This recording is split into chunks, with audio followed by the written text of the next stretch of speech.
Hi everyone, it's your girl Whitney Luna, and this is going to be a very different video today. This is a video that Spirit has been pushing me to make for a while, but as you know, I did make a post on things changing in my life, so I needed some time to adapt and adjust.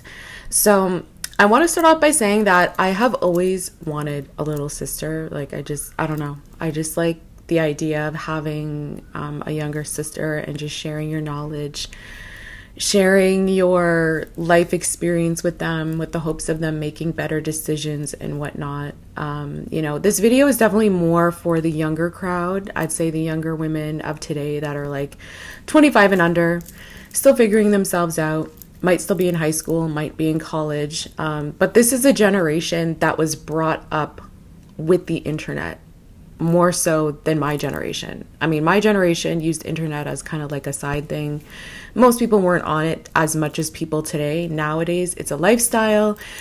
It's, if you don't have an iPhone or something like that where you're constantly connected to the internet, it's like, where are you? Like, are you living under a rock or something? So I think that it has in many ways enhanced people's lives and changed people's lives for the better. 100%. I will never not believe that. But I think in many ways it is very toxic and is very damaging. I know that people can say, oh, well, 20 years ago there was, supermodels and all these beautiful people on TV, and you can't say that that didn't affect people and how they saw beauty and whatnot. It definitely did, but I find that nowadays realism and realistic expectations, realistic views on life, particularly when it comes to dating, has changed drastically. With the swipe of one hand or one finger, you can be on a date later on that day. You can match with people on Tinder, on Bumble. I mean, I don't even know how many dating apps there are now. It's changed a lot. And on the other side of it is, you see beautiful women on Instagram or beautiful men who have hundreds of thousands of followers, whether they're bodybuilders. A lot of them are women that so obviously have had procedures done. I'm not knocking it. I will never knock plastic surgery, because who's to say that one of us doesn't choose to do it later on down the line or whatever, I think it's wonderful if you choose to do it to enhance your view on yourself or whatever. But I think a lot of people are making the decision to get these procedures done based on what they see online. They see a beautiful girl with a BBL. She has hundreds of thousands of followers. Everyone's talking about how beautiful, how nice, how she has a nice body, whatever. Whether she gets her breasts done, she gets lip injections. I don't even know how many procedures there are. I heard about somebody getting like fat removed on their knees. I don't even know nowadays. It's crazy. So I think that does affect especially young women's perception on how they feel they need to look in order to attract that kind of attention. Because let's face it, it's all about attention, on Instagram, having hundreds of thousands of followers, being praised for how you look. I mean, that's the basis of it. I mean, let's not act like there's some deeper meaning behind it. We all like to look at beautiful people. That's the truth. But I do worry about the younger generation thinking that, oh, I can't be considered beautiful unless I get a BBL. I can't be considered beautiful unless I get a tummy tuck and my body shaped like that. That has to be the most unhealthy mindset that I believe is going on today. Like, it actually makes me cringe and it makes me feel sad, because that is such an unhealthy way to think. And this is really for the younger women out there that are equating lust and I can never say this word, fetishization for love. And it's not love. None of these people that are following these people, particularly for how they look, are in love with them. They don't even know them. They might leave a thirsting comment like, oh, be my wife, be my husband, this and this, but they don't know any of these people. How many of these people would actually be still, attracted to them, following them, if they woke up next to this person the next day and this person doesn't look all dolled up and done up and they have the stank breath that we all have first thing in the morning? And I don't want to sound negative. This isn't to sound negative. This is the reality, because a lot of people are living in this fixated version of reality and thinking, oh, look at these women, they're beautiful, they have all these guys thirsting after them, they can have any man they want, this and this. Okay, let's get a little bit darker in this video. How many of these men would be at their bedside if they became terminally ill? If they couldn't take care of their body, they didn't have the energy to take care of their body, they didn't have the energy to get their hair done, to do their makeup. How many of these men that are thirsting after them, that are subscribed to their OnlyFans, would genuinely be concerned and be at their bedside and check on them? How many? They're just going to find someone else hot to follow. They're just going to find someone else to subscribe to. And that's the reality. People are equating this fixation and admiration and maybe some obsession for some people for real, genuine love. And that's why, even from a younger age, I never took it seriously when a guy was in my DMs. My social media has always been private. I never wanted that kind of attention because I knew it was empty attention. It is empty attention. It is, to me, it's on the same level as a guy honking at you when he drives by, a guy catcalling you when he drives by, a guy approaching you on the street. Like, a lot of these people do that to everybody. They hit on everybody. They follow the hot girl on Instagram. They message the hot girl to see if she'll even answer back or anything. It is empty attention. How many of these guys would be at the door of these women if they received an eviction notice? If they didn't have any money, if they needed this support? Like, it's all just empty attention. And like I said, this isn't to sound negative. This is the reality of it. But I think a lot of people have it so confused and think that this equates to real love, and it does not. Okay, let's talk about another topic here. People thinking that they need to get a BBL or they need to get surgery in order to attract their soulmate or attract a person, man, woman, whatever, that will genuinely care about them and care for them. I've even had women my age say to me, I'm going to go get a BBL. And all I can ask is why? Like, what makes you feel like you need to do that? You know, outside of maybe just going to the gym and getting things naturally, you know, changing your body naturally, getting fit or whatever. And again, it's that idea that, oh, that attention is love. All those different love interests are love possibilities, are possibilities of me finding my soulmate. And this is what I honestly feel, and what I've seen is oftentimes when you do things like that, you know, you enhance your body to look more, you know, get the BBL or whatever, you'll attract men that have corn addictions. You'll attract men that don't see you as a person. They see you as, you know, an object. They won't care about how you feel. They won't care about who you are. It's just about how you look, right? And then maybe once they get to know you, they'll be like, she's not even, you know, not even my type personality wise, not my type or whatever, but they're still, you know, might look for something physical because physically you are what they like. And, you know, this isn't to bash people who are naturally built like that, because there are women that naturally have that, you know, nice voluptuous shape. I can't talk.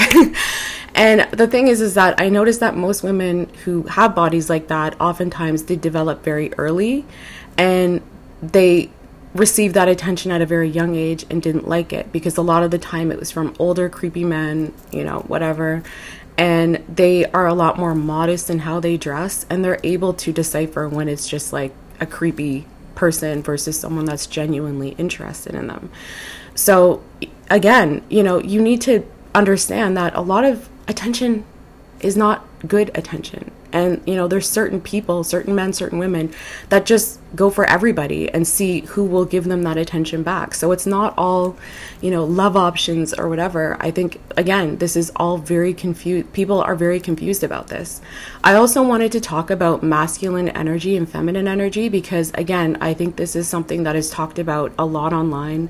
You know, you have the red pill, you have I think it's called hypergamy. You have, you know, the men that hate women and the women that hate men and the feminism, and like it's a mess. It's a mess, especially when it comes to masculine energy and not fully understanding what masculine energy even is. And, you know, there's a lot of people out there that say, oh, there's so much toxic masculinity out there. All the men are so toxic. And I say, there's no such thing as toxic masculinity. I have never believed it, and I will never believe it, because real, genuine masculinity is very, very grounded. You know, a real masculine works very hard, is very, very loving, very protective, and very, very loyal. They're not the guys out there that are bragging about all the women that they've slept with, you know, catcalling, following all the OnlyFans models, following all the Instagrams. The ones I knew didn't even have social media. They didn't even know what the whole red pill movement even was, because they were too focused in their own life. They were too, whether it was about work or whatever, they knew that there was more important things than chasing after women, one night stands. Like, that was totally out of their interest. They were looking for a genuine connection. They wanted a genuine relationship. Like, that's what real masculine energy is. The toxic masculinity that you're seeing is just, I don't even like to use this term. I know that there's, a lot of people against it, but this is the only way that I can really say it in a smaller way, is that they're just, to me, that's just beta. The guys that brag about all the women that they've slept with, tell everybody that they've slept with, just like, they have to be the loudest in the room. They have to tell everyone what they have. They have to one up everybody. The real masculines that I've known, they didn't need to, because it was their self-confidence that, they were very confident in themselves. Because going back to the whole empty attention, they knew that it was just empty attention. They didn't want just any woman or any, whatever it is that they're into. They wanted, like I said, genuine connection. It was deeper than that. And another thing I say is that, when someone's looking for validation, that's usually a sign to me that they are there's low self-esteem. So again, going back to the masculine, they're not looking for validation. Validation outside of assuming that they're in a relationship. If, a woman approaches them or says that they're hot or whatever, they don't care, because they don't care about that outer validation, because again, they know that it's empty attention. So when it comes to, finding a partner, if you're into masculines or if you're into feminines, I'm going to talk about feminines in a second. They are, they're not going to spend time with just anyone. They're not going to have a roster of people because they need that adoration. They need that attention. No, that they know that their, personal time is very valuable. So they're not just going to give it to anybody. And if you try to play games with them, they will put a stop to that as fast as, as anything. So real masculine energy is not that common, truthfully, just like real feminine energy. And I think a lot of it has to do with, a lot of us have to do a lot of groundwork. A lot of us have shadow work to work through, whether it's childhood trauma, different traumas within our lives.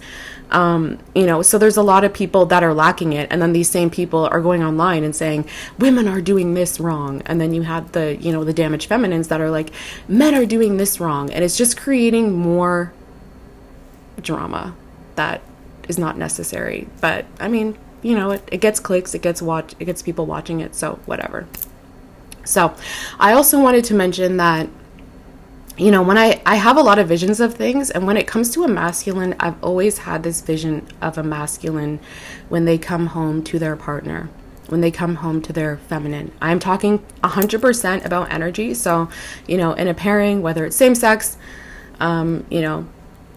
whether it's same sex, whatever, there's still the feminine and the masculine, right? So the masculine is more of the provider, more of the protector.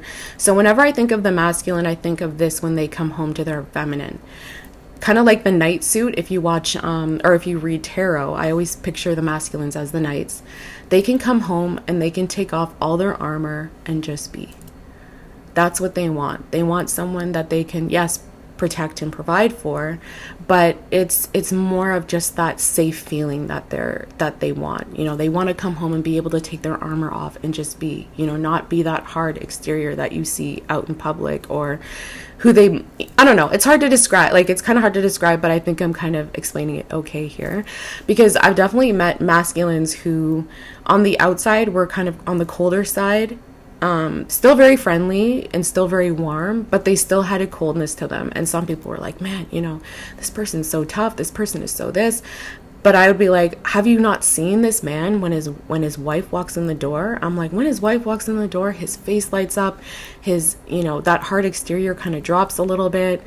I remember one guy was telling me about how he did some like craft show with his wife. Totally not his thing. He's a very much construction worker, hardworking guy, but the only reason why he helped her is because he's like, when her face, like, she looks so happy whenever she's doing things like this. I helped her set up her craft table, and just seeing her, like, you know what I mean? Like, it's like when they fall in love, they fall in love deep. And they are, like I said, they are very protective, very hardworking, and they want to protect that person. But also they want to have that, God, this computer. They also want to have that safe place where they can come home and take off all their armor and just be themselves. Going to the divine feminine. Now, this has been like torn apart, especially in social media with the whole hypergamy, don't mess with a guy unless he spends this amount on a date. Like, it's terrible. It's terrible. This is what people are labeling as toxic femininity, and real feminine energy is very receptive, very warm, very nurturing, wants to take care of their partner. Will get up early to cook their favorite meal before they go to work. Like, that's what a divine feminine is. Again, very loyal to their partner. They, might allow their partner to lead, but they still have boundaries within themselves. Masculines have a lot of boundaries, but I find that feminines are, yes, very loving, very nurturing, but they still have their boundaries as well. Oftentimes they're the ones that when they say it, that's final, but it's in a respectful way, and the feminine or the masculine sees that. So, I think that's, I don't know. I don't want to say too much in this video. It's just kind of all over the place. I know that. But like I said, Spirit was pushing me to make this video because I think there's a lot of anger when it comes to both energies, a lot of misunderstandings when it comes to what real love is. And, when it comes to relationships, I'll mention this. Going back to the whole surgery and thinking that you have to look this way, or you have to look a certain way in order to attract and keep a person. And you know what? Having a hot partner does not suddenly stop all the problems or, difficulties that will arise within life. Because I went to one of my friends, I went to her 1-year-old's birthday party. Gorgeous couple, beautiful couple, probably one of like the best looking couples I know. And I remember asking them, I was like, oh, so, is the spark still there? Do you ever look at your partner and just think, damn, she's fine. Damn, he's fine. And they both said, well, yeah, look at him, look at her. But they said, it's not all about that. It's not all about how he looks or how she looks. We've been through a lot together.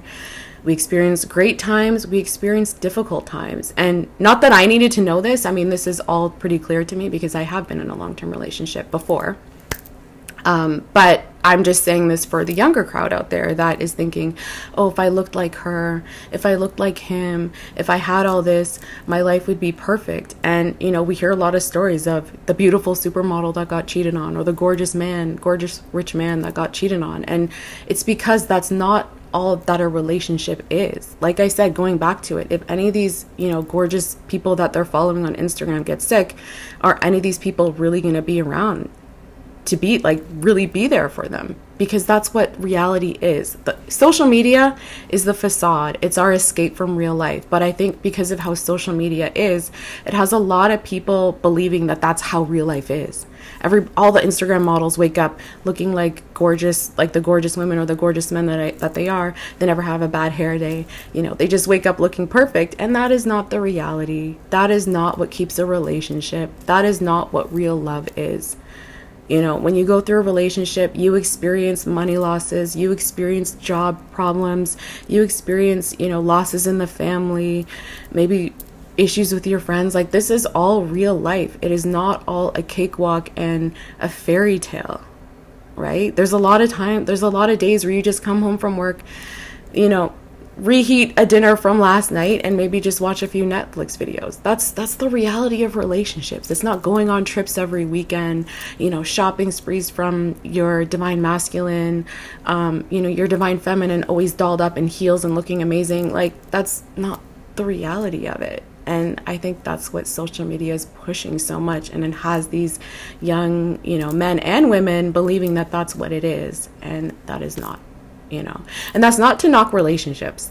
Okay. I love seeing people in love. I think it's great. I think it's wonderful. But, the reality is you're going to go through your problems together as a couple. And I think it's beautiful that you can have someone to go through these things with. So, yeah, I know this video is kind of all over, but I hope it reaches the right audience. So I think that's it for this video. Mwah. I love you guys so much. Take care.